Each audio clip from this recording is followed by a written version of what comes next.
Guys, you must try this. First, you need small cup. Add little bit yogurt.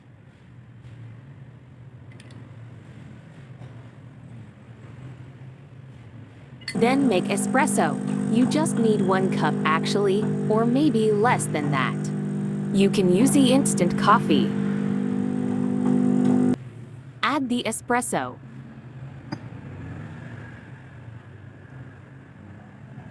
See, I told you. And last, add coagulate milk. Also little bit. Mix, mix, mix.